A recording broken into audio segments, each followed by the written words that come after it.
Welcome to Castles and Cryptids, where the castles are haunted and the cryptids are cryptic as fuck. And the hosts are Canadian as fuck. Yeah. Always. And corny. Yeah. Usually. Oh my gosh. So, oh yeah, I was going to tell you today what I said about the tiptoe through the tulips story I was going to mention. So I go to get some lunch at a place around the corner from my work building, and it's called the Sandwich and Burger Patch. And they got some homemade food. It's pretty good. Sometimes I get the beef dip. Oh, it's pretty delicious.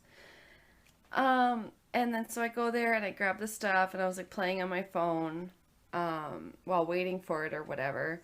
And then as they're like, oh yeah, it's ready, good to go. And then like I just shoved my phone away in my bag and then like started walking back to work. It's just like literally like a 2 to 5 minute walk. It's not long.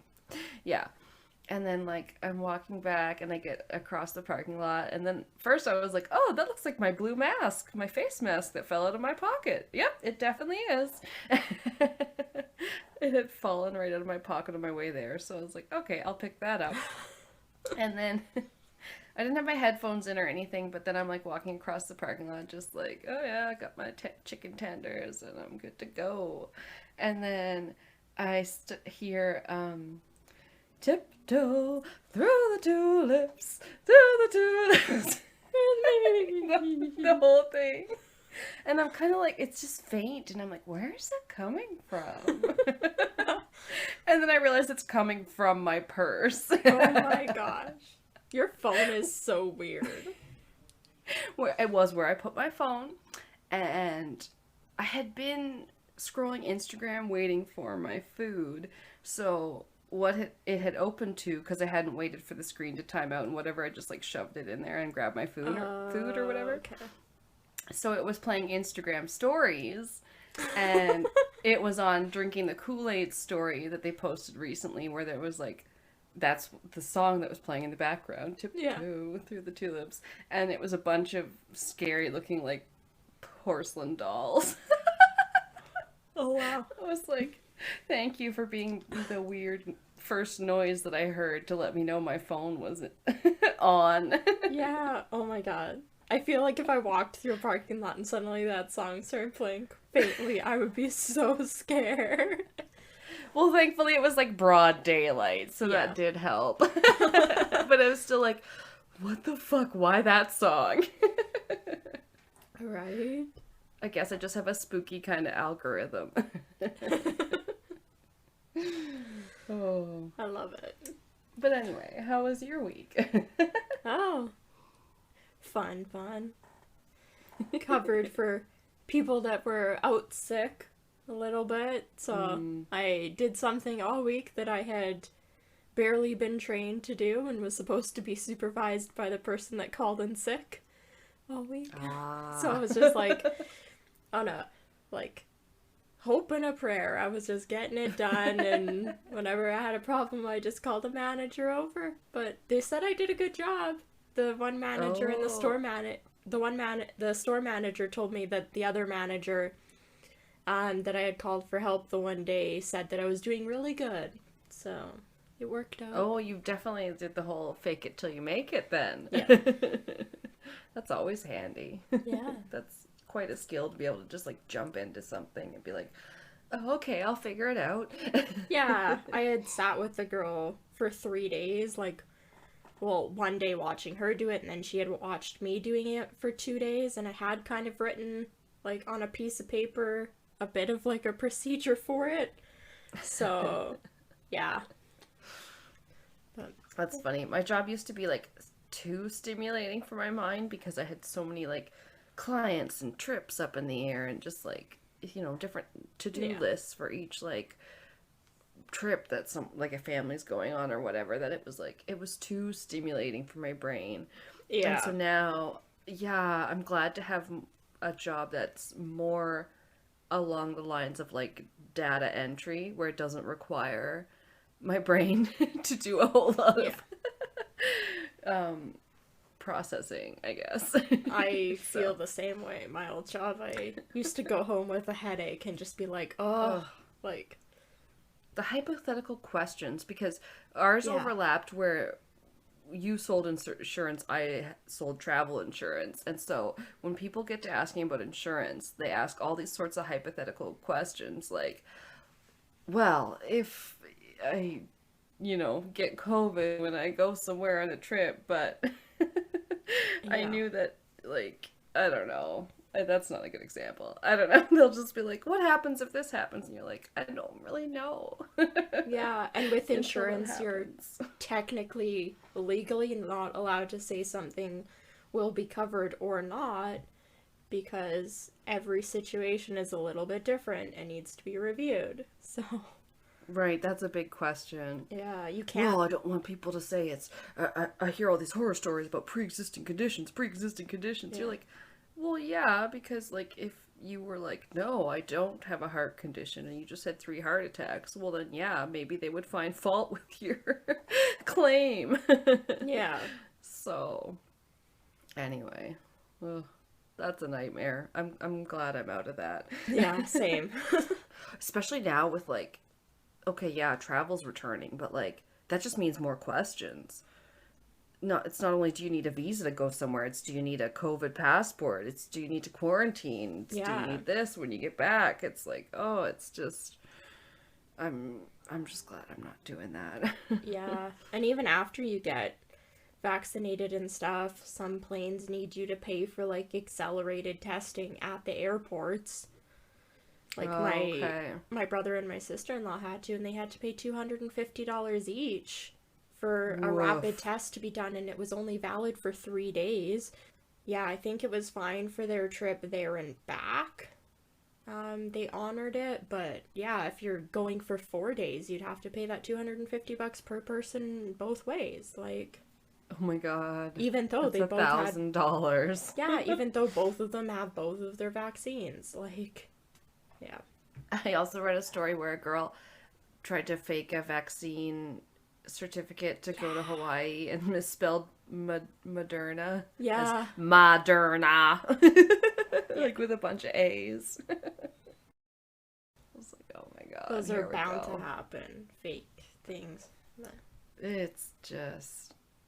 I also heard that may have to upgrade your mask if you're going on an airplane. Like you might have to have an N95 kind of surgical mask or whatever. Oh, wow. And that cloth ones aren't acceptable enough. So I don't know. We're still obviously dealing with it here in Alberta. They've just told us to put masks back on indoors everywhere because Yeah. case numbers are rising again. So that kind of sucks. But Yeah, it was like 1,000 a day yeah, again. yeah,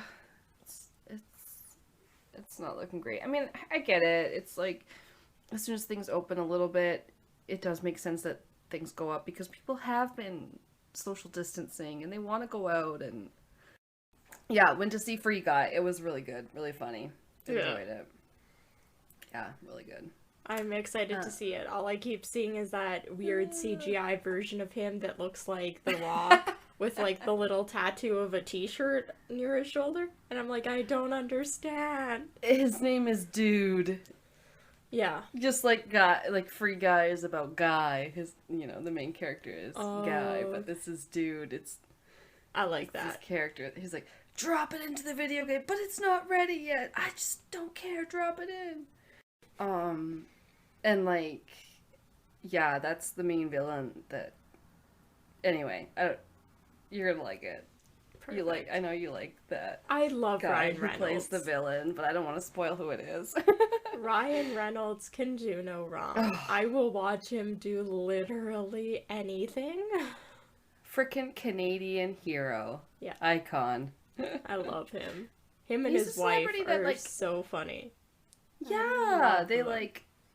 they always give to charities. Like they're so humble. Like, you know what I mean? Like it's like, yeah, you're super famous, but you still like have a sense of humor and you just seem Yeah. like such the nicest people. They just riff on each other all day long. Oh my God. The best. He does some funny fucking faces in that movie. And the rest of the acting is amazing. The girl that plays like the love interest and like so much more. She plays like 2 characters in it. That's all I'll say. It's really good. Oh, Jodie Comer, Yes. I think her name is. She's from Something like that. Killing Eve. She's so good. I love her. Oh. Yeah. I was impressed. I felt like she stole kind of every like scene she was in. Yeah. She plays the like assassin Villanelle in Killing Eve. Oh, okay. Yeah. That could be why she's able to play such a one of her characters is really tough. Like her avatar is really tough. Yeah. And has like a British accent and like guns and stuff. And then her obviously she plays her real world character. Yeah. She's really good. I hope to see her in a lot more stuff. There's one scene of Killing Eve where she goes through 4 different accents in under a minute, all in like 3 sentences. What? Because she's asking somebody like she was asking Eve like, what kind of part do you want me to play? Do you want me to be this person? Do you want me to be this person or this person? She like in the middle of a sentence like changes her accents like flawlessly. Whoa. And yeah, it took so me a while. creepy. Yeah, I was like, okay, like, is that the same girl playing the real life person as the avatar? Because they made her hair different and her accent different. So then, I don't know, I'm not always that great when their faces look different hair, whatever. I was like, I think it's the same actress, but like they make her look so different. Yeah. Wow. And then the guy that's her partner in it or whatever, in the game developing world he's from Stranger Things. He's Steve or whatever. Yes, I was gonna say who else is in that movie that I know of. I'm like, there was 3 of them. Steve, And Taika Waititi's in it. Yes. Oh, which I did not know until I watched it, and then I was like, whoa! All my favorites. Oh, it was really good. If you throw really good. Jeff Goldblum in there, it'd be the best. True. Was lacking a little Goldblum. Yeah, could have had some Jeff Goldblum in there. Oh. Anyway. Yeah.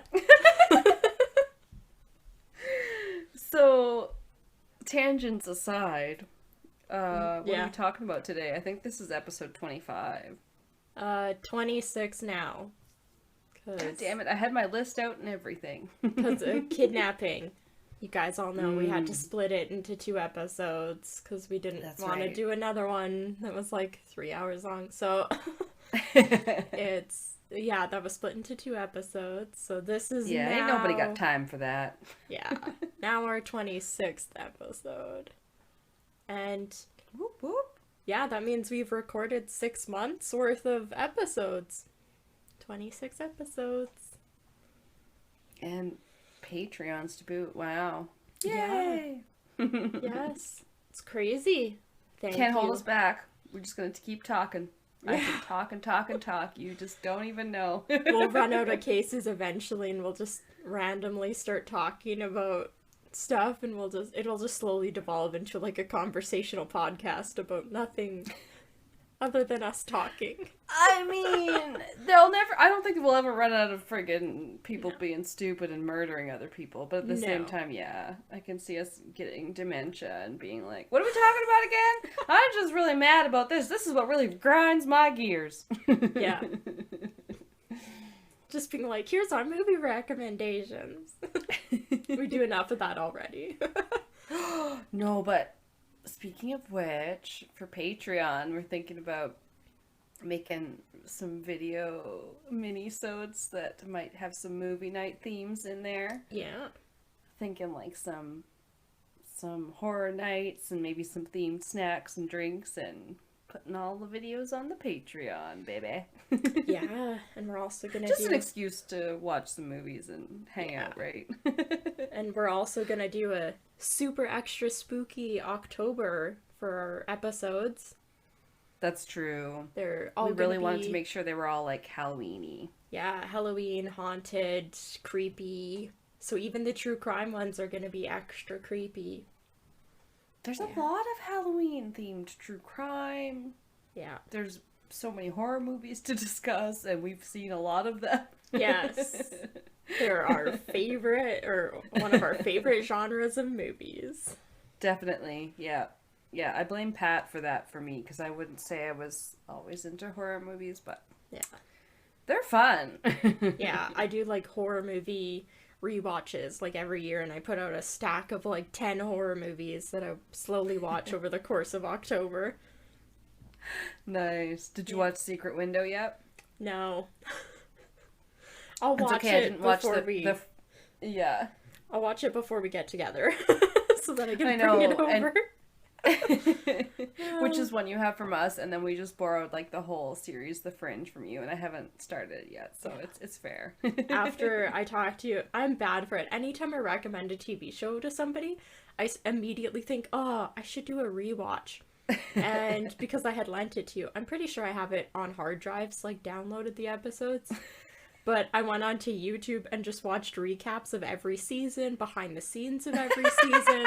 I watched like 12 videos about people explaining why you should watch the show. I watched behind the scenes features. And I did it for about 5 hours straight, and I was like, oh my god, I missed this show. I get it, because I started lending my Outlander books to my friend Caitlin. Shout out to Caitlin, hi. I know she listens sometimes. But she's currently like at some hot springs, damn her. Anyway. Oh, jealous. Right? Alberta's got some pretty cool features. Yeah. But like since she's been reading it and we've been talking about it, I finally have someone to kind of like talk to about it, like at lunch or whatever. Then I was like, I should start rewatching it. She's gonna rewatch it. And then like also there's companion books where you can read synopses of the whole first four books and stuff. Because they're really long books, and so I totally get it. I'm like that obsessive. And then I'm like reading things about, or like, oh, even in Free Guy there was a song they played that they also played in Lost. It's that oh god, make your own kind of music. Yes. Play your own special song. That was Make your own kind of music, even if nobody else sings along. Yeah. That was the and I was like, Dharma- I need to watch Lost again. Yeah, that was the Dharma Initiative wake up song, wasn't it? I think so. Okay, because I remember that, yeah, you heard that one on record when the others came in whatever season of Lost, and then you also heard that whole Downtown song a lot. Yeah. I mean, I liked Lost. I think it kind of, I know it's, I was thinking it was some of the same people that did Game of Thrones, but No. Yeah, it really wasn't. I was like, oh no, I thought it was like D&D or whatever, you know, Dave and Lindelof. I don't know, whatever. There's so many producers whose names that start with D, but J.J. Abrams I really like. Yeah. He is really good. And at least with Lost, I was thinking people may have set themselves up for failure with all these mysteries, but at least they didn't ruin it, like with Game of Thrones where they ruined a whole, like, oh, you gave us a really good storyline, and then we just kind of fucking fuck the bed. Fuck the dog on it. Yeah, I did not like anything. Yeah, it seemed like they were building to something totally different, and then it was kind of like, okay, now everybody's just gonna go their separate ways. Nobody has, like, anything that you maybe would have wished for them. And we're gonna set people up, like characters like Jon Snow as, you know, king in the north because we're saying that he's actually of royal blood, like Targaryen blood. But then, forget about that because Bran's just gonna take over. Yeah, right?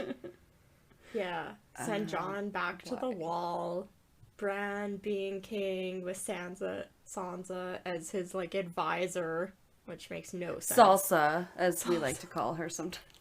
Pat's not a big fan of Salsa. I never liked her. I, like, hated her with a burning passion, like, the entire time. Right, but also the writers of that show, having had the outline from George R.R. Martin, did a disservice to some of the characters, like Daenerys, and I don't know what Sansa's character was supposed to do in the original books, but like with Jon Snow and stuff, they fucked that up. They should have been focusing on him, and then the character called young Griff in the novels, who was the Targaryen descendant and other heir to the throne, who he had been groomed his whole life Yeah. to be whatever. He's not even in the show.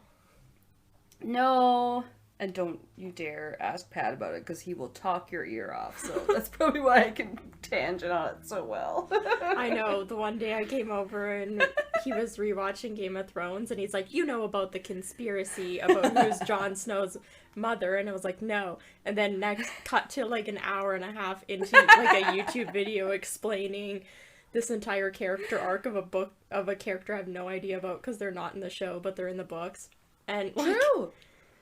yeah, it was like 2 hours later. I mean, I may be indoctrinated now, but I believe it. I've read the books. That character is obviously the true son of Lyanna and Rhaegar, like Lyanna Stark and Rhaegar Targaryen. Yeah. And of course, Jon Snow is really Ned's bastard, because they always say he looks like Ned. Anyway, I don't know why I'm going on about this. Right? Yeah. Oh my god, I'm sorry. So, haunted jails. That's what we're talking about this week. That's true. Yeah, I want to hear what your haunted jail is. Yeah, mine, I should probably go first, because mine's pretty short. I forget which one you did. I did the Old Charleston Jail, or the Old City Jail. Okay. Like, is that North Carolina? South Carolina. South Carolina, oops. Yeah. Cool. So, I think we have listeners there. Yeah, probably. If any listeners are still with us. Hello? I learned about this prison and the hauntings through one of my favorite BuzzFeed Unsolved Supernatural episodes ever. So they visited the Old City Jail, and they do like a tour. They go through like the history of the jail. They tell you about the hauntings. Then they do like EVP readings. They do like stuff in the room. They like tour the prison by themselves.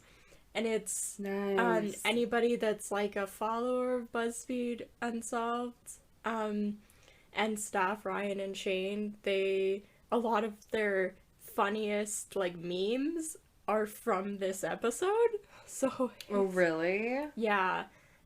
Including the one guy saying that if ghosts are real, the only thing he wants to hear from them to prove their existence is choo choo pickle pie. Choo choo pickle pie? Yeah. Yeah, so like while they're in the prison, he just goes choo choo pickle pie. And it's like, if there's a ghost here right now, and they're doing like the EVP thing, and they have like the spirit box, so it just goes through like a bunch of like radio stations really, really, really fast, and they use that a lot. So he's just like, yeah, what do you need to hear? Because he's a big skeptic. So he's like, what do you need to hear to like believe that ghosts are real? And he's like, because you can hear like when it flips through the channel, sometimes you'll get like a full word, but it's not very often. It'll do two in like sequence because it flips through the stations fast enough. It almost never will do like a full like 2 words or a sentence. So he's like, I need to hear consecutively choo choo pickle pie. Like, so. And this is on like a, sorry, is it a spirit box? Yeah. Like, it's playing it back in real time, the audio? Okay. Yeah. Okay. So so he needs to hear that. And then one of the ghosts I'll talk about, she was known to like seduce people. So they're like drumming, the one guy like unbuttons part of his shirt, and they're like drumming their belly buttons, talking about their man craters, and oh my god, for like way too long, drumming their belly buttons, just going, oh yeah, hear that, yeah, it's just very stupid. Sounds very Ghost Adventures. Yeah. Yeah, they have some other stuff, so it's by far one of my favorite episodes. And then the one guy that's not a skeptic, Ryan, he literally just loses his mind when they do the one-on-one like tours. So everybody goes outside, and he has like a camera with him that's like on like a harness thing, so it's like filming his face. only, and it's like set to night mode so you can see his face, and they're interviewing the other guy, Shane, outside, and all you can hear is Ryan like slowly walking through the prison because he's by himself and he's just slowly like mentally losing his mind. So he's really, really, really scared, but what he's trying to do is make the ghosts more afraid of him than he is of them. So he's just running into each room screaming and yelling at them, being like, "Where are you? Show your face!" And everything, and like just screaming like, "I fucking hate this! I hate you! Where are you? Come at me!" And he's screaming loud enough from a 3rd-story building that they can hear him from outside on the sidewalk where they're interviewing Shane. Oh my god. It's so funny. It's one of the best episodes they ever did. It's hilarious. It sounds kind of terrifying, but like, I'm glad it got out. Okay. Yeah. So I'm like, so some of my information is from there because that's the first place I heard about this. My other sources is always Wikipedia. And then I have... A little smattering of Wikipedia. Yeah. I also got some of my information from GhostCityTours.com and CharlestonTerrors.com. Yeah, it almost sounds like some of what I hear about Ghost Adventures, which I haven't really watched, same as the BuzzFeed stuff, which I don't know. I go on the BuzzFeed website, I just sometimes go on it at work, so I can't watch videos, but, yeah, or I probably could, but it might be too distracting. But yeah, it's like they always have that person that they're like, go into that room, you want to try it? Yeah. And you're like, no. Yeah, so, yeah.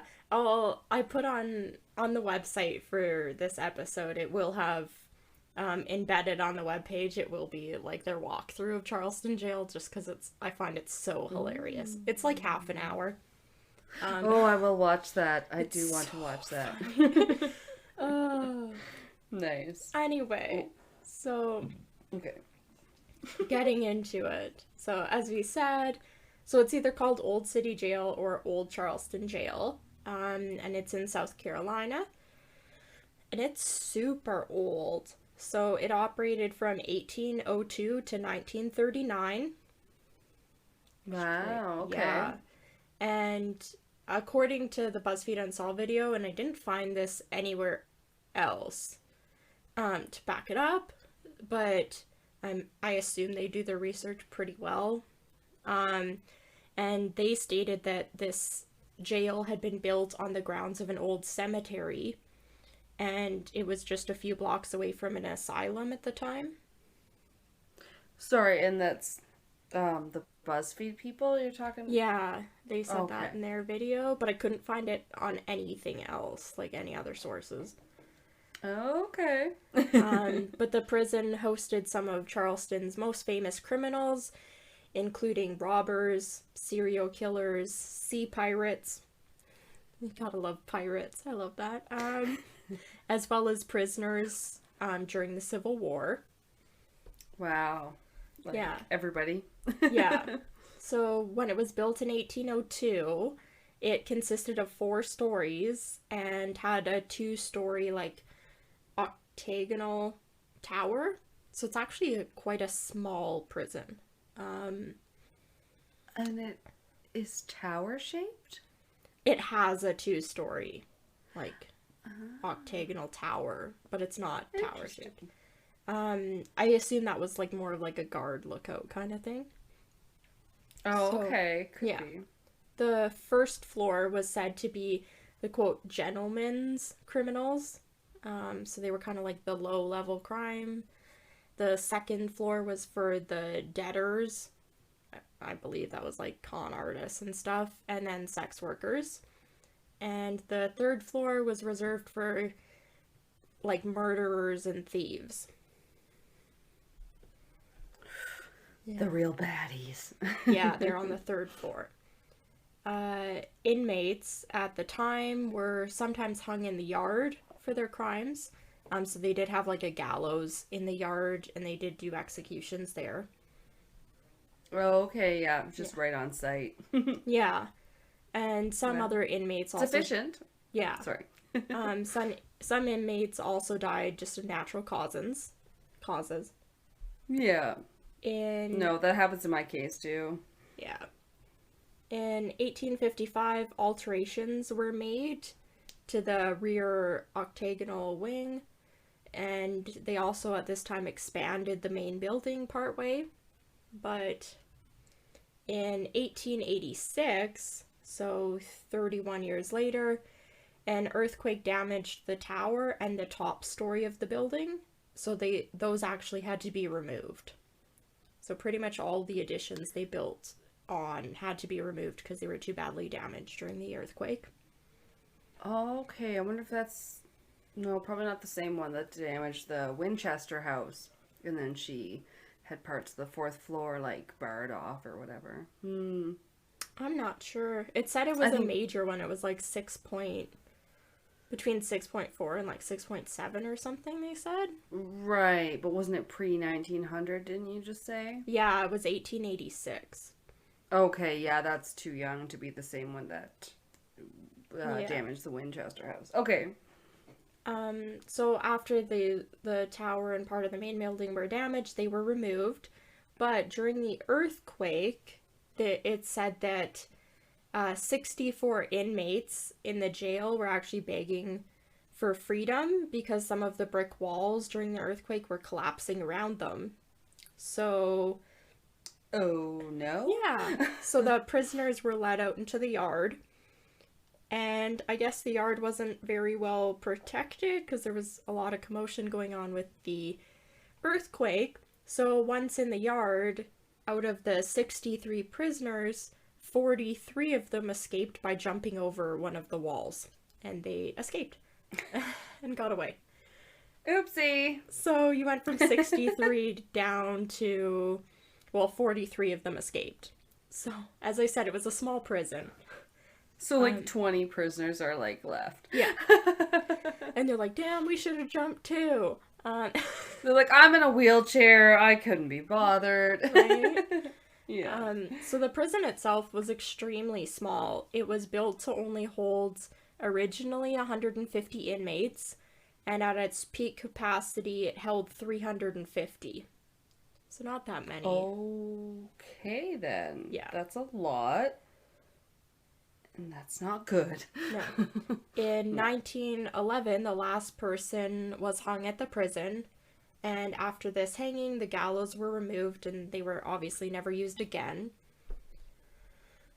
Okay. As I said, in 1939, it was officially closed, and at this point, from the time, like the beginning of the 1930s to 1939, it had fallen into terrible condition and like disrepair. So it was kind of fixed up a little bit, and in 1965, the building was approved for use as a museum and a gift store. So it's been operating as like a museum, gift store, like tour center since 1965. Rather than demolish it, that's good. Yeah. So some of the well-known prisoners we'll go through, but the first two I wanted to mention, there's Jacques Alexander Tardy. I love that last name. Jacques Alexander Tardy. He was a well-known, like, sea pirate at the time, I guess. And Captain Jacques Sparrow. yeah, right? He was, like, known to police and everything for stealing property and money. And while he was on one of the ships, he, I guess, poisoned 8 people with arsenic and blamed the chef that was working on the ship. And, yeah, so he was garbage. Rude. Right? So the chef was blamed, found guilty of poisoning these 8 people, and the chef was actually executed. Oh. Yeah. I'm more and more against capital punishment the more I hear about wrongful executions. Yeah, like, you gotta, if you're gonna be doing it, you gotta be extremely sure. And I mean, that can be hard, so yeah, it's not great. No. But Jacques didn't learn his lesson because on another ship, he poisoned the crew yet again, and then also blamed the chef this time. However, Aw. this time the Come chef... on, buddy. Yeah. However, this time the chef was cleared and Tardy was actually convicted and he spent a few years at Old City Jail. Oh, okay. Yeah, the second prisoner, or out of some of the prisoners to mention, is a man named Denmark Vesey. Vesey? Oh, sorry, his first name is Denmark? Yeah. Oh, neat. Yeah. So, I don't know where I sit with him, but he helped lead a rebellion of former slaves that were set to march on Bastille Day. So that's awesome. Cool. But he was leading the march of the slaves to go back to their homes of their former owners and kill them, like their whole families, slaughter them all. So no, That's a bloody type of revolution. Okay. yeah. Put yourself at risk, please, all of you. Because, Yeah. I mean, I'll be there for you. It's like, well, I mean, can you be, though? Yeah. For all of us? So somebody found out the plan, obviously, and they didn't go through with it, and Vesey was imprisoned in the jail in 1822, and he was also later hanged at the jail. Not great. No. So that's two. They come back a little bit, like people say they see both of them, but there isn't a lot of documentation about them, as opposed to the other hauntings that I'll get to in a minute. So. Oh, okay. They're not as strong as spirits. No. The jail is said to be haunted by the ghosts of... there's varying reports. It's either hundreds, like a few hundred, or like upwards of 10,000 inmates that died during their incarceration.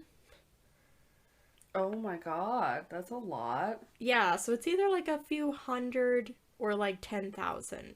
Nobody can agree. Okay. I'd say it's probably somewhere between a few hundred, maybe 1,000. Because again, if they were designed to hold 150 inmates and there was max 350 at a time, I don't think 10,000 of them died.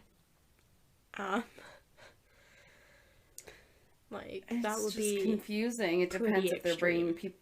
Yeah, but like, are you bringing people in from different wars where you're like, oh yeah, they're all dead and they didn't make it here? Or like, it's all very confusing.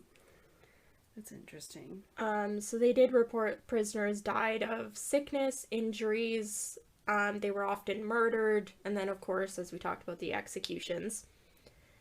And during its 136 years in operation, the jail at different points served as a hospital, a poorhouse, as well as a home for runaway slaves.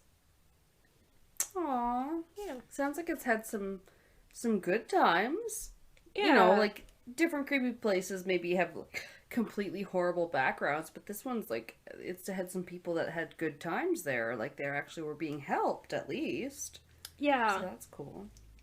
So objects were, for like haunting, continuing that, objects are reported to move on their own. People report disembodied voices and ghostly whispers coming out of thin air, as well as doors slamming shut. Eek. Yeah.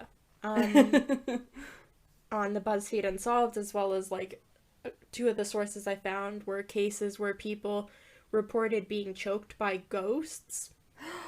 Choked? Yeah. Including Oh my God. one that happened while a tour was going on. And the tour guide paused because a woman complained about someone's hands being like wrapped around her neck and that she was unable to breathe and she was being strangled. Oh my God. Yeah. This went on She's for like, that is not my kink. I did not come here for that today. So the guide believed that the woman was like going into cardiac arrest over it. Like it was a huge medical episode.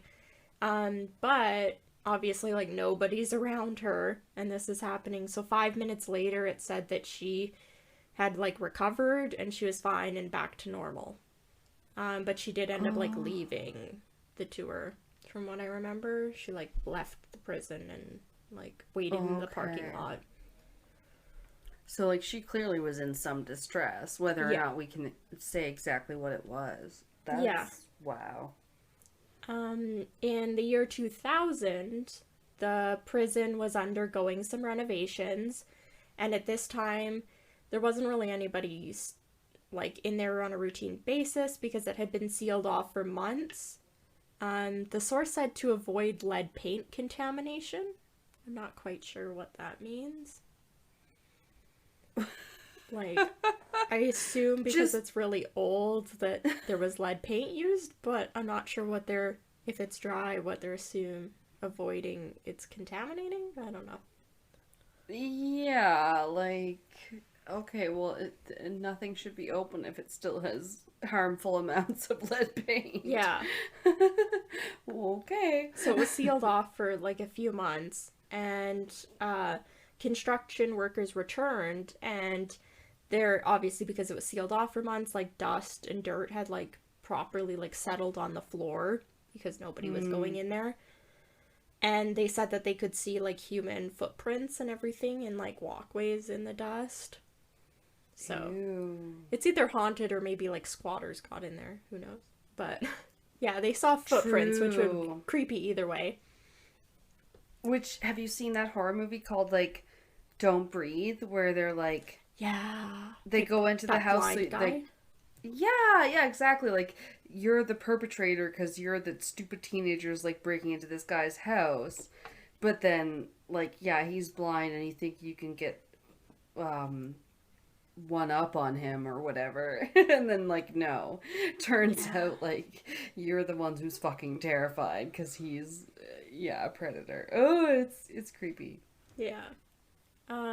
So along with the construction workers, one night they report that they saw the ghost of a former prison guard that was kind of patrolling the hallways on the 3rd floor, and he was carrying a rifle. When he saw them, when he saw them, he apparently like turned and charged towards them, and then when he got like really close, he just like vanished in thin air.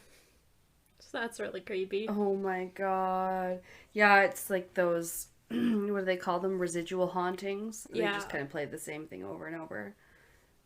Yeah. But yeah, still creepy.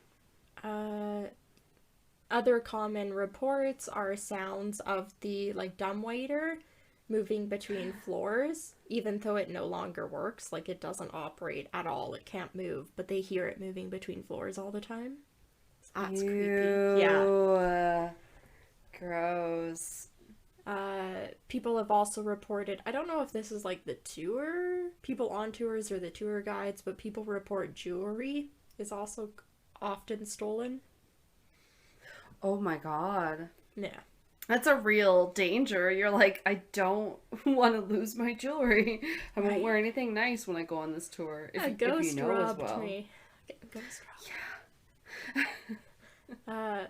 Yeah, so as I reported, the ghosts of Tardy and Vesey are reported by people that do the tours. They're just not very, like, often reported about. I couldn't really find, like, specifics about them. And according to... I couldn't find any other sources of it other than the BuzzFeed Unsolved video. They said, according to tour guides, that there is a room that used to be used to torture prisoners. And this room is believed by the tour guides to hold a portal, and that it's, like, extremely haunted. Okay. I guess that one's not on the tour then. Yeah, they probably walked past it. I don't think they opened that door. And carried on. Here's the portal room, and let's continue this way. Creepy. Yeah, because no one knows a place better than the people that actually work there. Right? Yeah. Yeah. Ew. One thing I had seen, there's a bunch of pictures of it online, and it looks creepy enough. I couldn't find anything other than the BuzzFeed video about it to explain why there were so many pictures about it. But there's apparently a wheelchair that's, like, sitting, I think it's in, like, kind of a landing of a staircase. and you walk past it during the tour and they tell you a little bit about it. So they say that it's haunted, and they believe that it's haunted by the person who died while sitting in the chair, who apparently died from cholera. Oh. Yeah. The tour guides say that no one is allowed to sit in the chair or touch it, and that the chair has not been moved in, like, decades. Like, you don't touch this chair. The BuzzFeed Unsolved video, when they heard about the chair, they're like, we're gonna sit in the chair. And as soon as they were in the prison looking at it, they're like, no, it looks really dilapidated and like it would give us tetanus, so we're not gonna sit in the chair. I feel like I've heard about a haunted chair. Yeah. I can't remember if it was this one, but... Probably not. I feel like I've heard of them too, but I don't think it's this one. I feel, yeah, is there one in the Zach Baggins Museum in Vegas? Probably. Probably. He's got, like, haunted everything else. He does. I'm sure On he has another a note, chair. I was talking to my sister about that because now that I was like, you know, they're saying the borders are opening up, but she was like, America's still kind of a plague hole. I don't want to go there. I was like, no, I know. I Yeah. don't mean like tomorrow, but like, because we had a trip to go there. It's like now we have a travel credit that I don't know if they're going to extend because if the borders keep reopening and stuff, then they might not be like, oh yeah, you keep this travel credit. But anyway. I'll figure it out, yeah. Yeah, maybe we'll do a live show in Vegas, guys. That would be awesome. It would be fun. It would be so fun. I would enjoy it. Yeah. Oh man. Anyway, sorry. So around the wheelchair, people have reported like cold spots and orbs. And Ooh. one visitor even reported that the chair like moved and hit them in the leg. Ew. Yeah. That'd be so freaky. You're like, okay, I'm done. Yeah. It's just a creepy, like, old-timey, high-backed wheelchair. You know those ones? I mean, I think so. Yeah, it's definitely not modern with like No.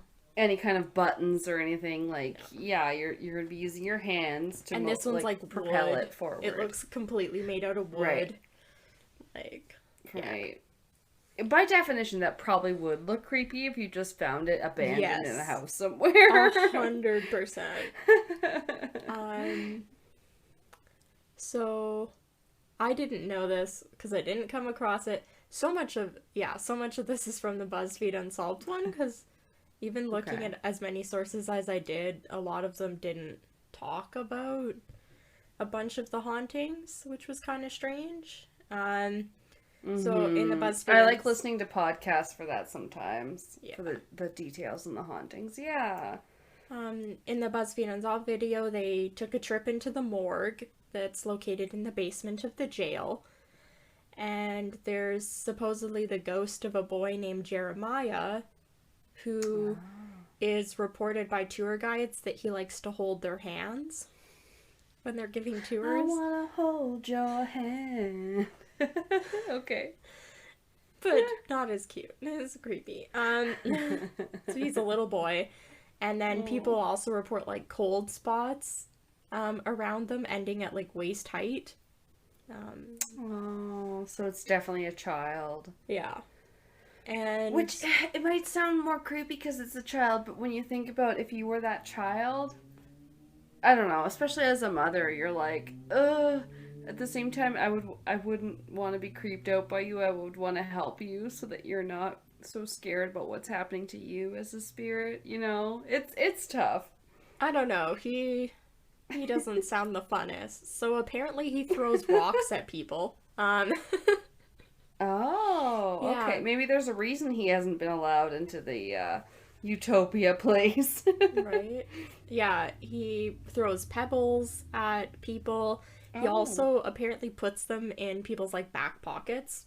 He really likes doing that. Okay. And then one guest even reported that he, like, hit and knocked their sunglasses off of their head, like, onto the floor. So, Oh, yeah. what a little dick. Yeah, he's got some anger issues. Angry little ghost Jeremiah. Yeah, some attitude for sure. Yeah. This one's like a whole group said to be haunting the prison. So it's the ghosts of the all-black Union soldiers from the 54th Massachusetts Regiment. Oh, So wow. they Okay. were actually depicted in the movie Glory. Okay. And they were imprisoned in the jail during the Civil War. I see. Yeah. Because they were all black. Yeah. Okay. So their ghosts are said to haunt the morgue as well, along with Jeremiah. And when people report like seeing them or feeling their presence, they're often asking for morphine, I guess. Aww. So They're that's in pain. yeah. Even as ghosts. Wow. Right, that would be terrible. Yeah, that sucks.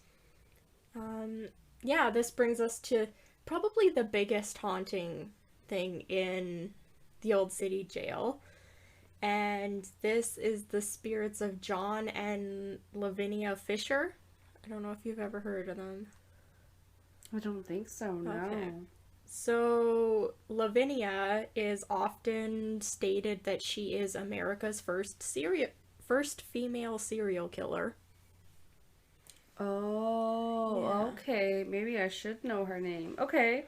It's Carry on. widely debated, however. So, Right. yeah, Lavinia. I can see how that sort of thing is debated. Yeah. Because what constitutes serial killer, American, blah, blah, blah. There's all sorts of factors. Yeah.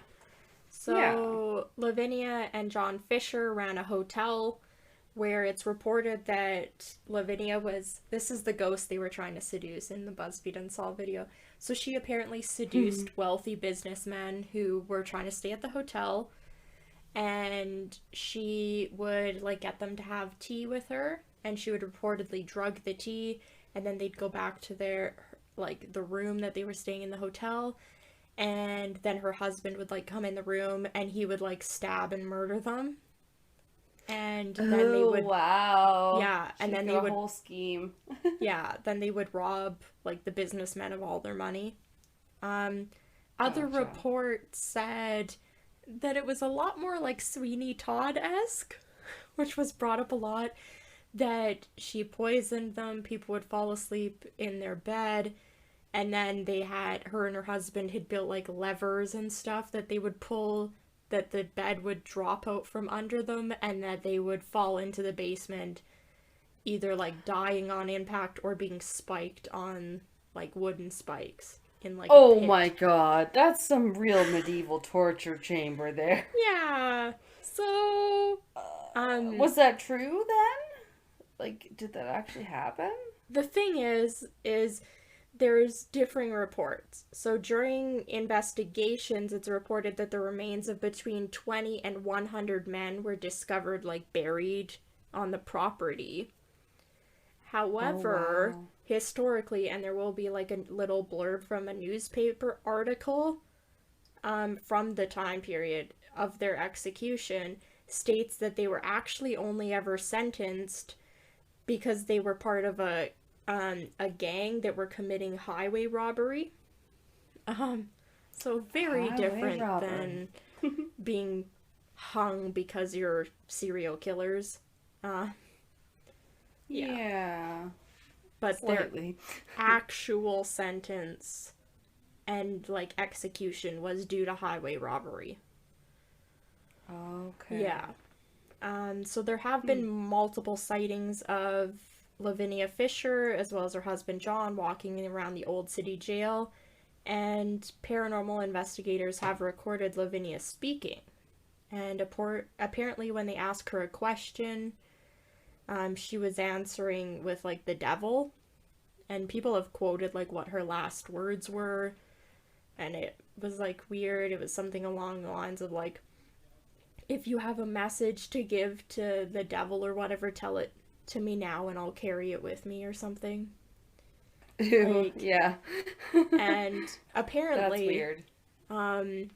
it was reported that she didn't think that she would be hung, because it was such a long time ago they didn't really hang women. for like executions and stuff. And legally, they actually weren't allowed to hang a woman that was married. So she thought she was They must have changed that before all the witch trials. Right? So she thought that they were gonna, like, pardon her or let her live and maybe, like, stay in the prison or something. Well, what they did is, she apparently, sources say, she put on her wedding dress and wore that to when they were taking her to the gallows. So she comes in wearing her wedding dress, being like, just in case you forgot, I am a wife. You know, you can't kill me by law. They couldn't kill her because she was married. So yeah, that reminds me of people when they're like, I'm pregnant and they're going to be on death row or whatever. Sometimes it's just because, you know, whether they're pregnant or not, they know that that's going to make people be like, oh, well, we can't kill her yet. yeah. Well, these people found a loophole. Oh. What they did is, when she walked in wearing her wedding dress, she pretty much walked in at the exact same time they killed her husband, declared him legally dead and her a widower, and then killed her anyway. So... Is this Kill Bill? She's the bride? Sorry. Yeah, so it's like, well, they couldn't kill her when she was married, so they killed him first, declared her a widower, and then killed her, because she was no longer technically married.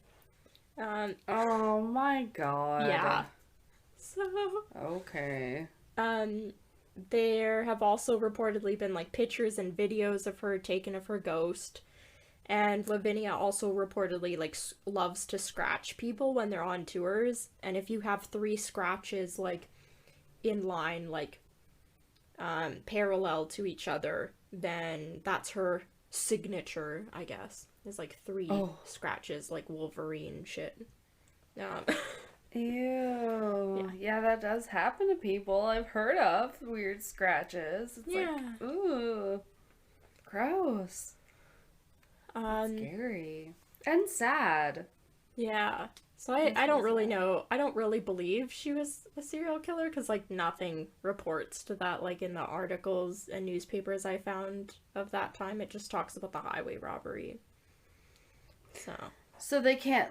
There's no real victims they've actually, like, named? They just said that? When I was looking it up, I did find 2 quote-unquote witnesses that came forward. One of them said that Lavinia pushed him out of a window, I think it was, and he got away. And then another guy said that he had stayed at their room, he had had his tea drugged, and then I can't remember why, he had decided to sleep in his chair instead of the bed, and he witnessed her coming into the room and pulling, like, this lever thing in the bed falling, and he freaked out and also escaped out the window and, like, ran to the authorities. Wow. And that's how she was caught. But again, they were sentenced and, like, hung based on committing highway robbery, not for murdering people. So, I don't know. Oh, okay. Yeah, holy shit. It's quite old, too. I don't have it in my notes, but what year were they in? It was very old when this happened. I feel like that's why. I mean, it still weirds me out that, like, before D.B. Cooper, it's like, apparently there were, like, many hijackings of planes. Like, you know, it's like, oh, that's the second one this month because there's barely any security. It's like just a bus ticket. You just needed to, like, buy a ticket. Right? Yeah. So, the little blurb I have just says highway robbery. We find the Charleston Courier that on the 17th instant, John Fisher and Lavinia, his wife, who had been convicted at the former Court of Sessions in Charleston of highway robbery, were sentenced to be hung on the 4th of February next. It is said that very able and affecting addresses were delivered to the unhappy criminals by their honors, Judge Colcock and Judge Bay. The trial, conviction, and punishment of a female... Judge Michael Bay. Yeah. Just kidding. The punishment of a female for highway robbery is happily a very rare occurrence at any age or country. And that's all the blurb is, but it says it's from the National Advocate for the country, in New York from January 28th, 1820. So it's super old. We're talking like the early 1800s that they were killed. It wasn't like almost. It was really old. So Yeah. I'm like, I feel like that's why there's maybe discrepancies about it. But Yeah. It's hard to say for sure. yeah. Definitely wasn't. I mean, it isn't like reporting nowadays is completely No. bloody accurate, but Yeah. maybe at the same time back then it wasn't like as reported. Like people probably hear that stuff and they're just like, I don't want to hear it. It's too scary. Like, Oh I yeah, don't know. sure. Yeah. So You don't just hear about like when you heard about true crime back in the day, it was probably local because like, you know, you wouldn't hear about something that happened in yeah. China or a different country. Yeah. Oh, not at all. So for the Old Charleston Jail, they've been doing tours since about 2003, and the jail has become popular for tours and has been featured on a bunch of different television shows, including the Travel Channel and the Food Network. I don't know why the Food Network went there. Hard to say. That one They're all seemed melding together. weird. They've also been visited by Ghost Hunters, Ghost Adventures, and Ghost Brothers, as well as I mentioned BuzzFeed Unsolved. They host daytime history and nighttime ghost tours, available exclusively through Bulldog Tours for the last almost 2 decades. And these tours have been able to contribute to over $1 million for the restoration of like the historical building, because it did say that it's the oldest building in Charleston that's not like fully refurbished. Oh, okay. Yeah. So it's old as fuck. Yeah. Well, because it was like finished in 1802 is when it was finished being built.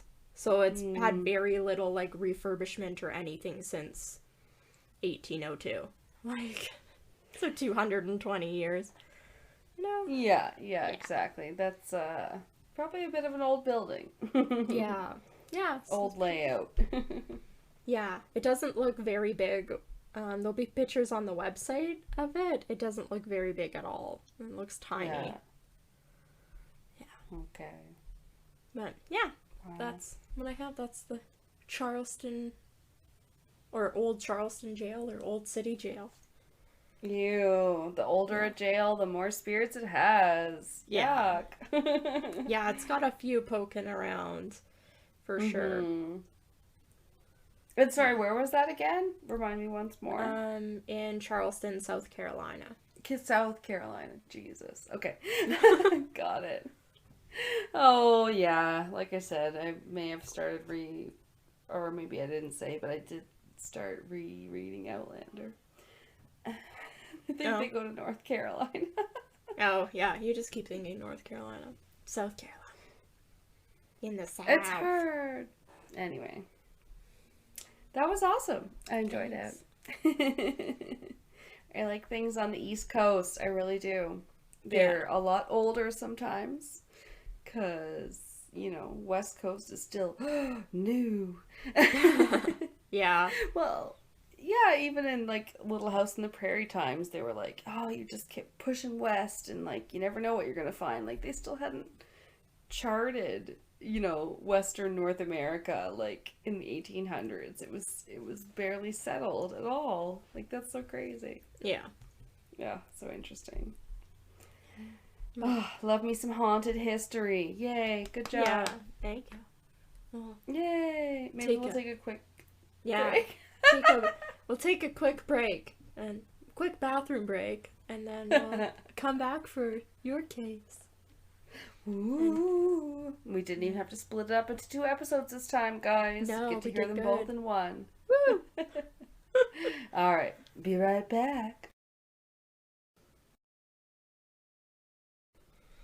Haunted prison. Yeah. Have you ever heard of the Squirrel Cage Jail? Squirrel Cage? Absolutely Yeah. not. And it sounds intriguing. Very weird. Yeah, it's got a different name, hey? Yeah, Squirrel I Squirrel Cage. I had only heard about it from one episode of a podcast, and That's Why We Drink, because I love their paranormal true crime vibe, and yeah, that's the same kind of stuff we do, so I definitely often get inspiration from them. Yeah. Being one of the first podcasts I listen to. But yeah, it's actually a kind of rotary jail is like the proper term, I suppose. Okay. I don't even know what that means. I know. You might even have to look up a picture, but basically like the rotary jails were circular, literally circular jails, so that like the cells were like pie shaped, and Oh, okay. they could be turned on like a crank, the whole circle, so that like you could only open up one cell at a time. It would literally have to be cranked around until it lined up with the opening. Otherwise, they would all be locked at any time.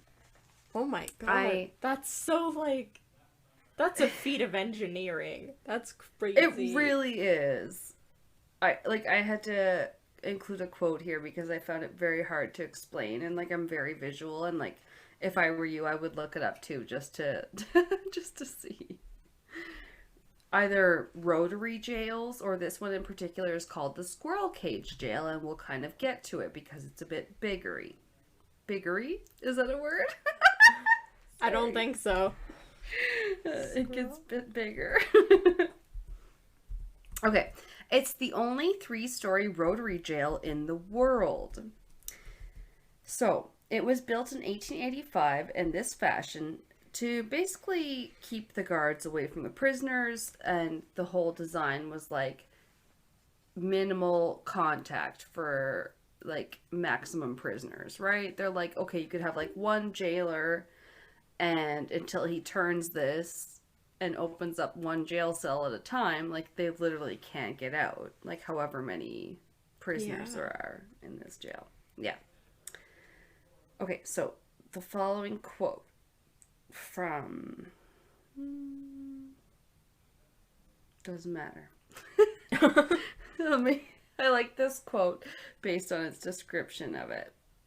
The basic idea behind the design was that the cells were all located on a central carousel that would, at the turning of a hand crank, spin so that only one inmate's holding area could be accessed at a time via the single entryway.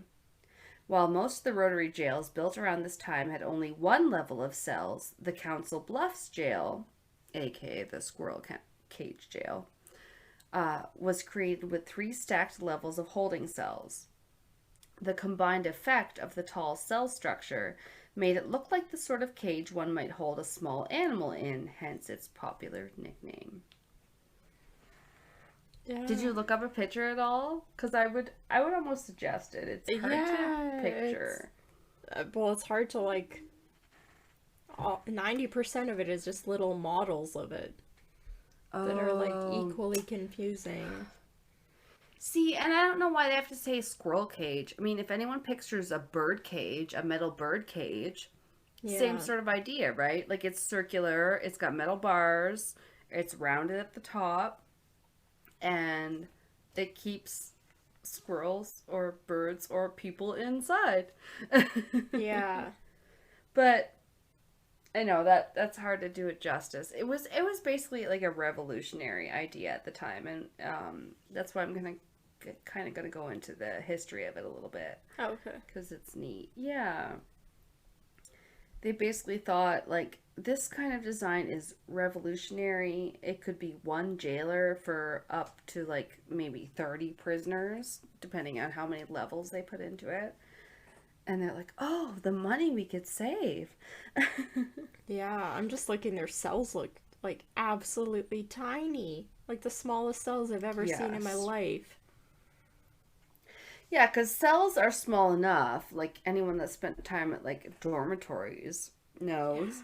It's even worse than that because they're like slanted. They're like not even rectangular shaped. They're pie shaped. Yeah, because the rotating mechanism.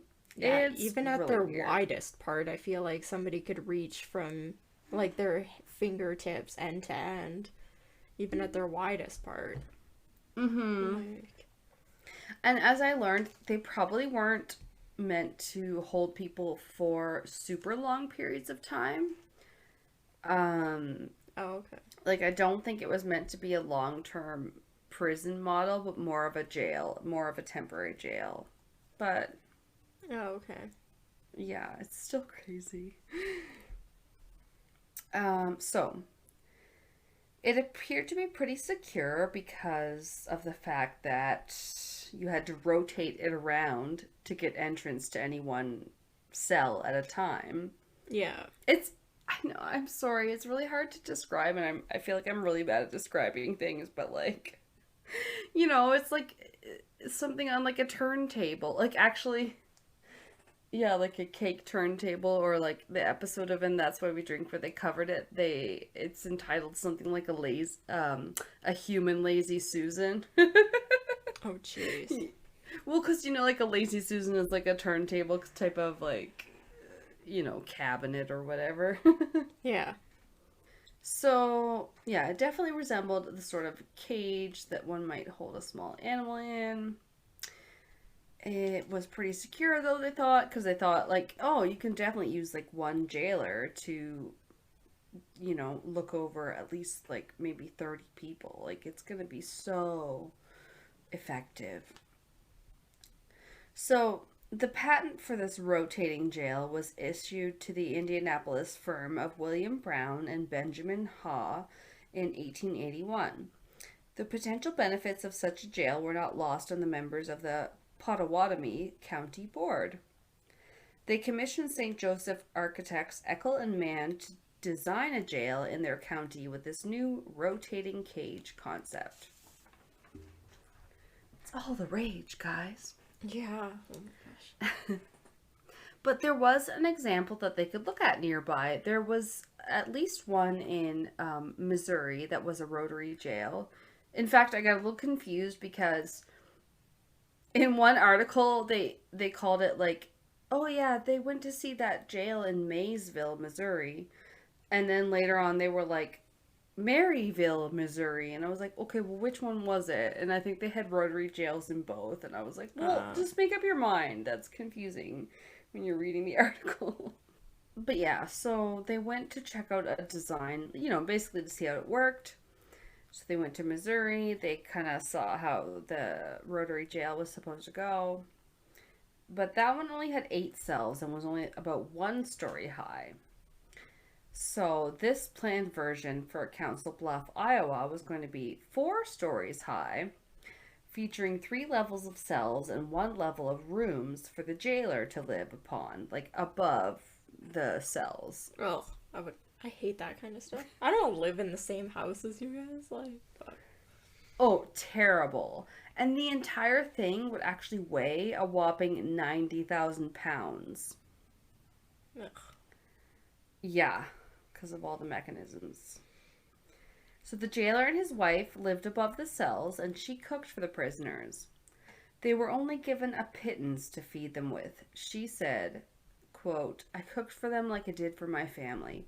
I cooked roasts, stews, good food, and we didn't get anything for it because we were only allowed to spend $2 per day to feed our prisoners, and we were supposed to feed them 3 meals a day. Oh my gosh. That's brutal. Why is the jailer's wife having to cook for prisoners? That's so stupid. Seems she went out of her way because it just seems like, from what I read, that they were going to not use the jail. Like, jail generally means the one where they hold people for shorter periods of time versus prison, right? Yeah. So it was supposed to be more like, I think, like a temporary, like holding cell almost. It's like, it's the jail, it's the drunk tank, it's whatever. But then, like, they're like, no, it's going to be like a revolutionary way to hold prisoners. I don't know. I feel like they didn't know what they were doing exactly. Yeah.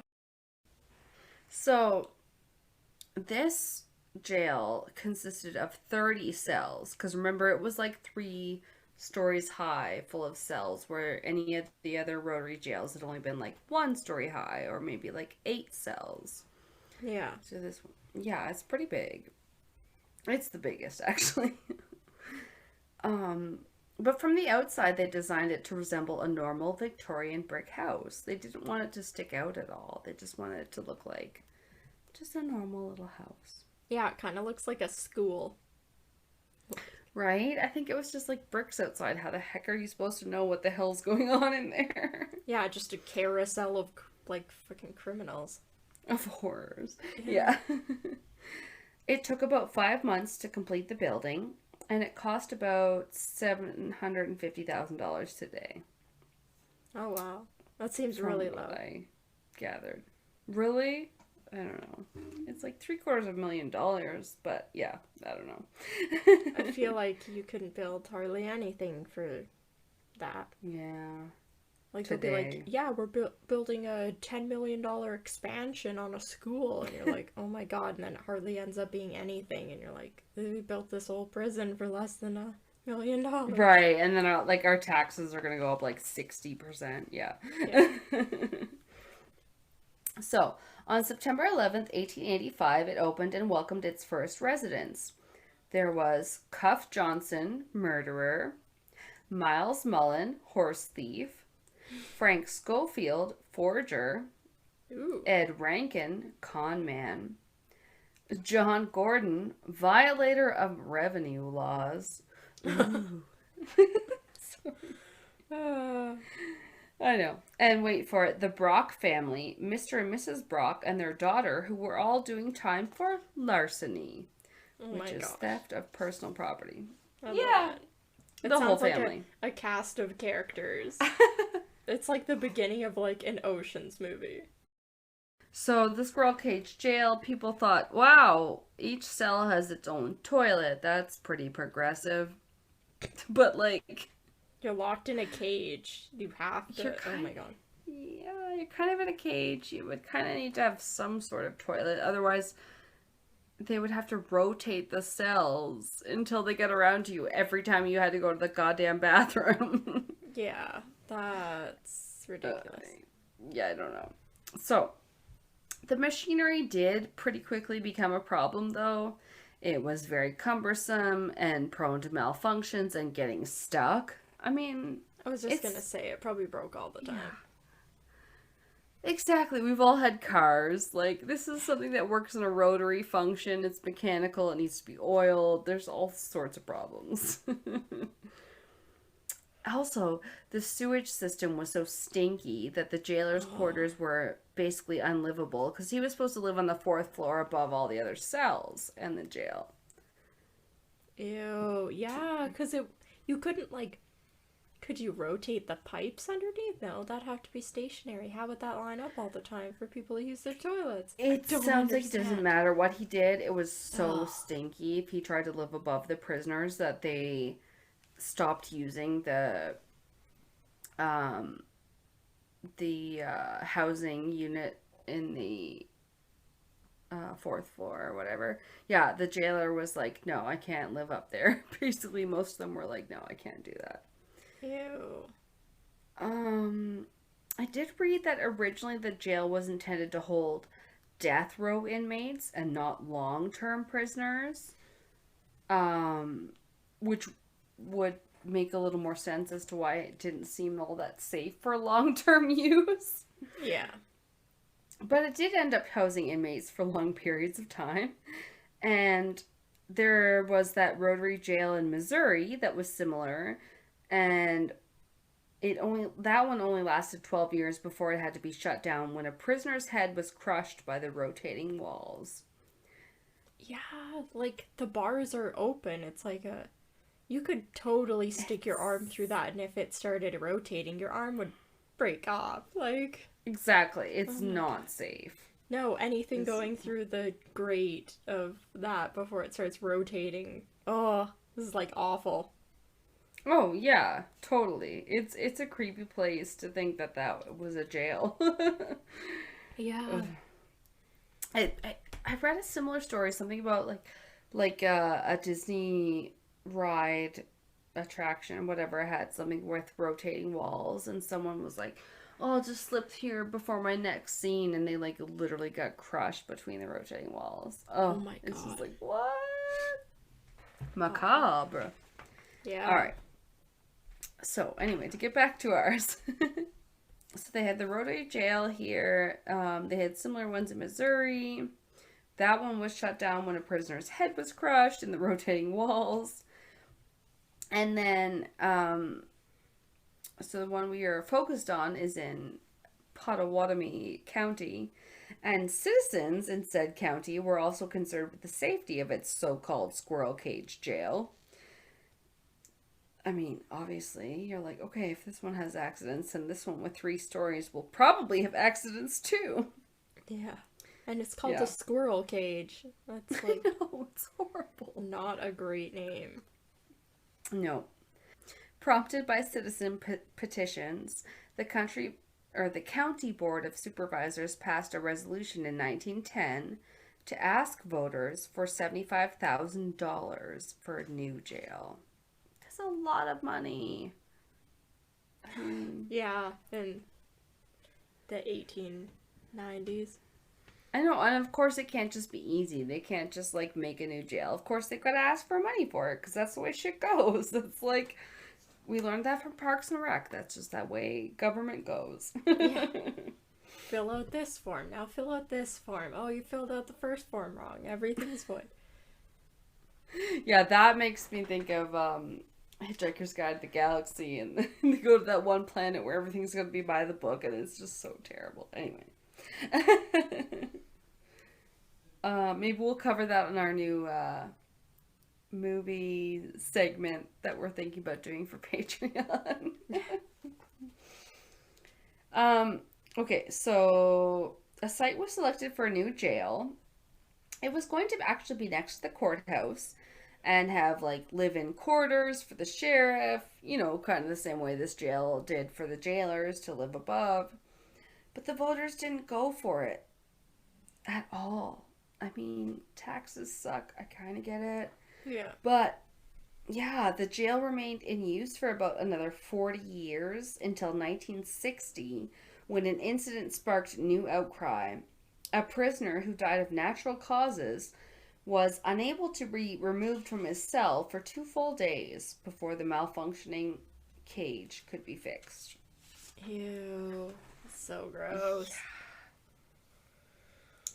Well, I guess, like, if they didn't have to be removed for this cell for any reason, like, the bars are open enough that, like, and you can access all of them, like, through the bars, that, like, you could, like, provide them with food and stuff still, even if it was malfunctioning. Right, but it becomes more difficult when you're talking about medical care, when somebody needed, like, sounds like they could have used CPR or something. Yeah. Which is just scary. Yeah, I would not want to be in one of these jails at all. No. As, like as weirdest. interesting as they sound. Yeah, it looks terrible. I don't like it. No. So on most of them, and then in the Squirrel Cage Jail, the rotary mechanism was then disabled. Doors were cut into some of the sides of the cells so they could get better access, quicker access. And then, of course, because there's 3 stories, like some of the landings had to be used to provide access as well. But yeah, they kept using it even though they stopped the rotary mechanism. So it wasn't turning, but they kept using the jail at this point until like almost the 70s. Wow. That's crazy. Yeah. Yeah. Like so small. It's really rough. I don't know. It seems pretty inhumane to me, but I don't know what else to say. It continued to be used in this way until 1969. And of the original 18 of these rotary jails, only 3 remain. There were some in Missouri, as well as I heard Indiana, Texas, Utah, and Colorado, just to name a few.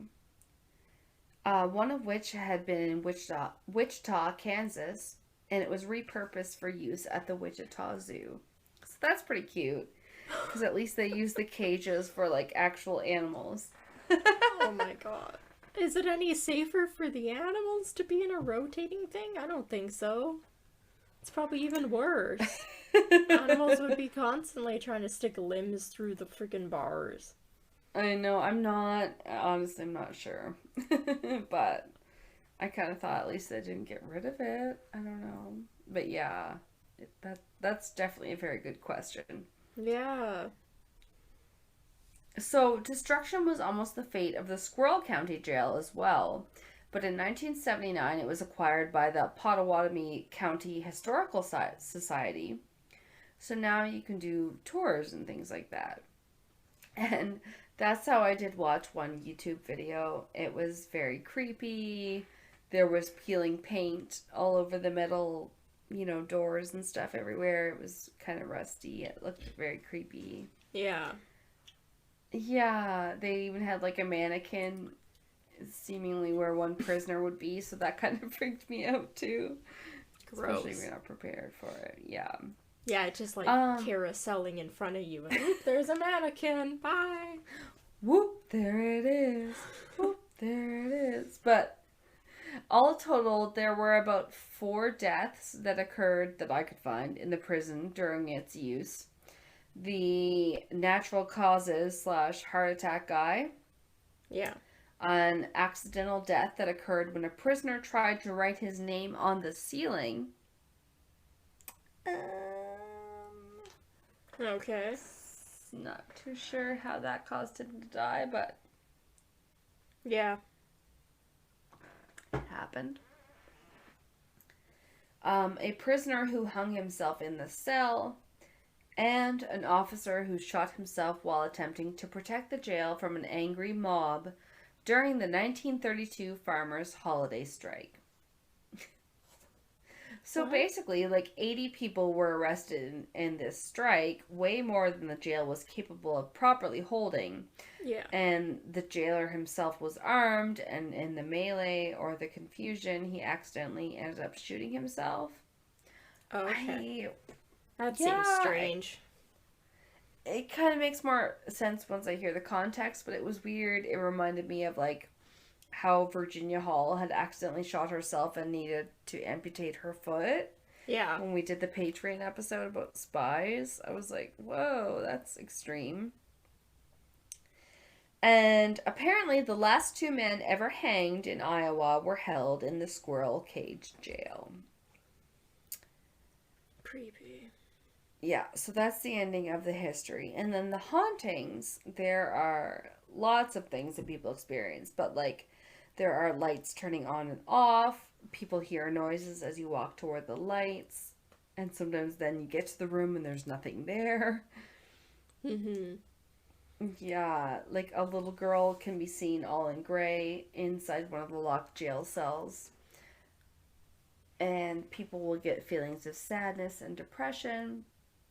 Sometimes they'll feel like a tugging on their clothing, and they will hear a little girl laughing, which sounds so creepy. Yeah, I don't like that. I know. And you have a daughter, and you're like, nothing can be creepier than anything you can say to me. But at least giggle. I recognize you. Don't giggle. It's not.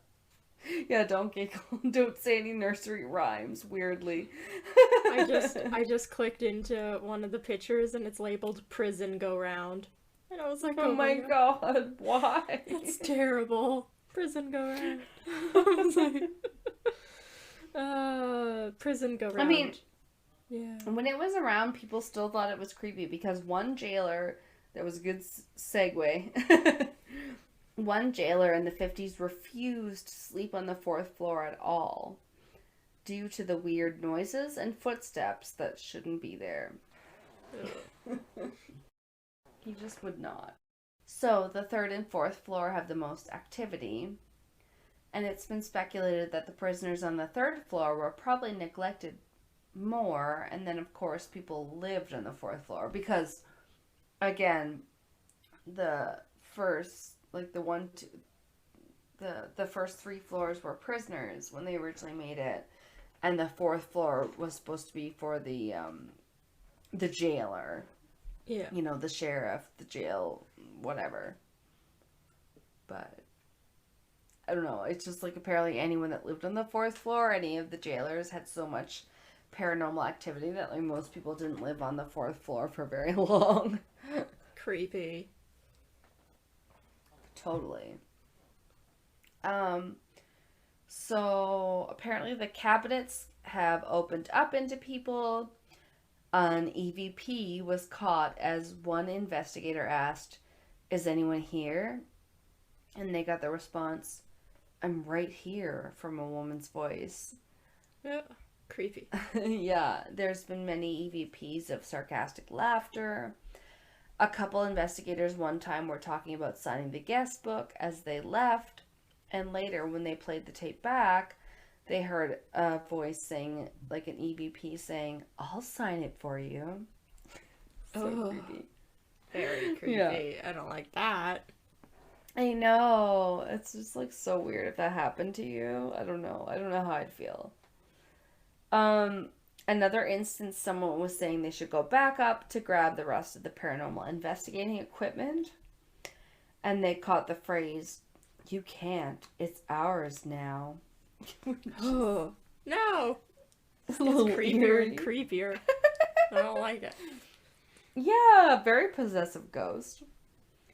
What else do I have on that one? I don't think I have anything creepier than that, but maybe. There was a spirit box being used, and then you have to remember that on that one it's like an immediate response heard on this tool rather. It's not like afterwards where you have to replay it and try to hear what was captured. Yeah. So someone asked, "Do you want Carrie to leave?" And the answer was, "Yes, get out."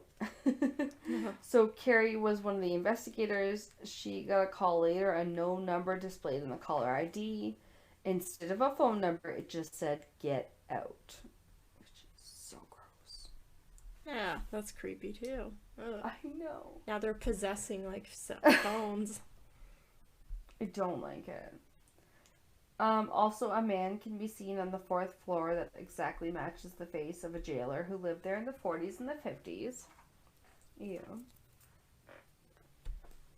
And a group of investigators was asking what else was the building used for in the past. Upon which, asking the question, a door flew open and hit them in the back. Oh, Ooh, rough. doesn't Later, like as they that question. No. What did you used to do for work? I don't want to talk about it. Yeah. Don't ask me. Later, as they played back the EVP, they heard "backside of the church." And sure enough, they discovered a building next to it had formerly been an Episcopalian church. Oh. So, there have been numerous EVP of people being shushed, including one which said the words, "Shut up, you're too loud," and another that said, "Shut the fuck up, I'm trying to sleep." Oh my god. Yeah, with all the cells like pretty much immediately on top of each other all around. It was probably so loud. Sounds horrible. It really does. Yeah. Just not where you want to spend your last days. No. A little girl singing can be heard in the closet. In fact, all the closets at once sometimes. Ew. In one interview, a manager named Ryan was going over the different deaths that had happened in the jail. He finishes with, "That's all the deaths that really happened in this jail. It's actually not too many." That's good. Not mine. Hundreds to upwards of 10,000. And I'm like, really? Yeah, but later, an EVP, is caught of a man's voice saying, "As if." Wow. He's like, "Whatever." Yeah. Ugh. That's, I guess, what the official number is, and the official number is almost always wrong. Yeah, sounds like UFOs. Oh, hang on. Now I got the hiccups. Okay. So also, 2 ghost cats. Or one that can throw its voice, maybe. Because you'll hear a mew from across the room, and then you'll hear one right after, but it's coming from directly behind you. Oh. So apparently, either they had cats or they didn't, but they really heard some weird shit going on with the cats. I don't know. It's very strange. That's creepy. Ghost animals are creepy. I think so. You might also feel this ghost cattail brush your leg, but it's cold, not warm. No one has seen a stray cat, so not sure if they are too busy investigating. I don't know. And one guy's allergies acted up super bad after he visited here, and he's really allergic to cats, which was kind of funny. Oh, wow. Yeah, he did an investigation. He was like, my allergies. It's like, well, Ghost cats can trigger allergies. If we can take they must. anything away from this episode, it's ghost cats will trigger allergies. I'm gonna have to be something physical. Oh, excuse me. Anyway, there was also screams, stomps, door slamming, and the revolving of the rotary mechanism, even though it doesn't work anymore. And chairs have been thrown, and full body apparition was caught in one pic. So, all in all, it's a pretty creepy place. I don't know. Yeah. I want to go there. Like my dad's friend, him and his wife did like the tour of Alcatraz and stuff. Oh, And okay. my dad said his friend only was in Alcatraz like on the tour for like 10-20 minutes before he had to leave because he was so like creeped out by everything, and he's not that type of person that would get like that. Wow. Yeah. That's what's crazy. Like I don't think I could do any of the prison like tours. But that's just it. You don't know how it's gonna affect until you try. Until you try it. Yeah. So crazy. Ugh. I don't know. I would pay to see it though. Yeah. If I was gonna go to one of them, I'd go to Alcatraz. Because I feel like that's just coolest with like all the history of it. I'm like most interested in like Alcatraz history. I know. That one seems really fun. It really does. Yeah. I want to go to like the deserted island. Like craziness. Yeah. No, I totally agree. Alright. Well. What's next week's episode? Slovenia. We are doing Okay. Yeah. Slovenia true crime next week. I feel like I've been putting that on the back burner for a couple weeks, so yay! Yeah. And then, what, after that, another Patreon episode. And then we're into October. Spooky October! Woo! I can't believe it's almost October. I know, this year has flown by. It's like... so fast. It's like even faster than 2020 was. I feel like this year has been. I know, and 2020 was like a fever dream. Yeah, absolutely. But who knows what the fuck happened? Yeah. Just as a mass hallucination. Oh, excuse me. Yeah, well, catch you next week for some more true crime. Thanks for listening. Damn straight. Alright. Bye. Sounds good. Bye-bye.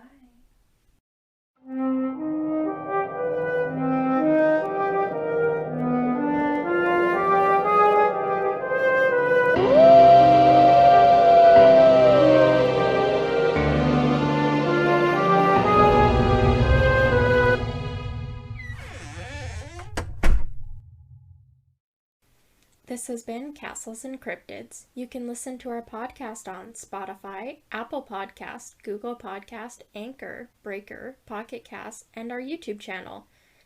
Please rate, review, and subscribe wherever you listen. Follow us on Instagram, Facebook, and Reddit.